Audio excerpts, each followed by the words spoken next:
মুহতারাম হাজিরিন, যেই কথাটি বলছিলাম, আজকে আমরা যে সংগঠনের নামে, যে সংগঠনের ব্যানারে আমরা একত্রিত হয়েছি, এই সংগঠনের নাম ঐক্যবদ্ধ ওয়াইজিন পরিষদ বাংলাদেশ। এই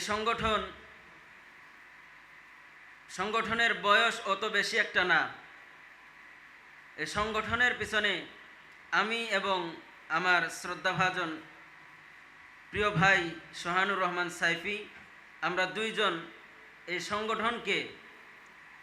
সংগঠন কিভাবে করা যায় সে ব্যাপারে আমরা দুইজন প্রথমে আলোচনা করি এবং পরামর্শ করি। কারণ আমরা ইতিপূর্বে আরও অনেক সংগঠনে ছিলাম, যে সংগঠনগুলোতে ওয়াইজিনদেরকে নিয়ে, তরুণ বক্তাদেরকে নিয়ে সংগঠন করা হয়। কিন্তু দুর্ভাগ্য এবং দুঃখজনক বিষয় হচ্ছে, যেই কারণে সংগঠনগুলোকে তৈরি করা হয়, সেই কাজে সংগঠনগুলোকে ব্যবহার না করে সংগঠনের যারা সভাপতি এবং চেয়ারম্যান, এরাই সংগঠনের ফায়দাগুলোকে লুটে নেয়। আর বাকি যারা সদস্য থাকে, এদেরকে নিয়ে সংগঠনের সেই সমস্ত দায়িত্বশীলেরা কোনো ধরনের পদক্ষেপ গ্রহণ করে না।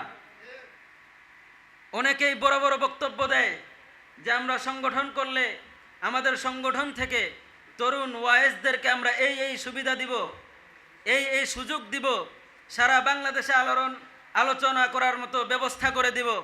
কিন্তু যখন সংগঠনে যোগদান করা হয়, তারপরে দেখা যায় এক বছর ঘুরে আরেক বছর আসে, মাসের পর মাস যায়, এই সমস্ত তরুণ আলোচকদেরকে নিয়ে কোনো একটা সিদ্ধান্ত তারা নিতে পারে না। এজন্য আমরা একটা সংগঠনে ছিলাম, এখানে সেই সংগঠনের নাম আমরা উচ্চারণ করতে চাই না।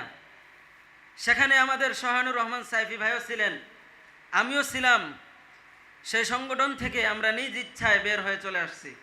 কারণ আমরা দেখতে পাচ্ছি সংগঠনে আমরা সময় দিচ্ছি ঠিকই, কিন্তু সেই সংগঠন থেকে আমাদের কোনো ফায়দা হচ্ছে না, তরুণ আলোচকদের কোনো ফায়দা হচ্ছে না।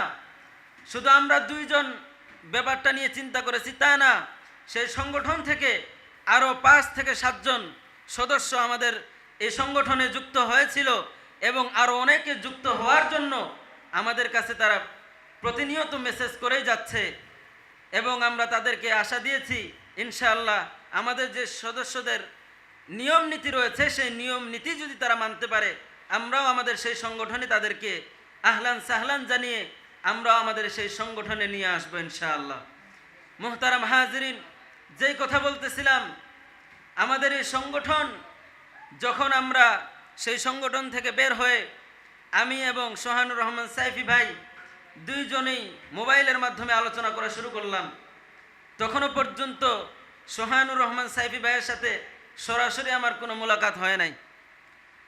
মোবাইলের মাধ্যমে আলোচনা করে আমরা সিদ্ধান্ত নিলাম যে আমরা এমন একটা সংগঠন করতে চাই, যে সংগঠনে সেখানে শুধু দায়িত্বশীলেরা ফায়দা নিবে এমনটা হতে পারে না, যে সংগঠনের প্রত্যেকটা সদস্যদের সমান চোখে দেখা হবে, প্রত্যেকটা সদস্যদেরকে সারা বাংলার আনাচে কানাচে তাদেরকে আলোচনা করার মতো সুযোগ এবং ব্যবস্থা করে দেওয়া হবে।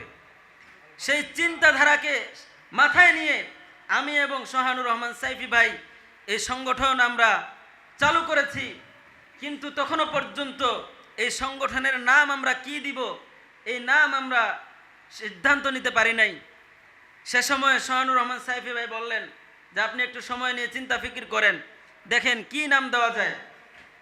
আমি সময় নিয়ে 2 থেকে 5 মিনিটের মধ্যেই আল্লাহ তাআলা কিভাবে আমার মাথায় সেই ইলম দিয়েছেন আমি জানি না, সাথে সাথে আমি সোহান ভাইকে ফোন দিলাম যে ভাই, ঐক্যবদ্ধ ওয়াইজিন পরিষদ বাংলাদেশ এই নাম যদি দেওয়া যায় কেমন হয়।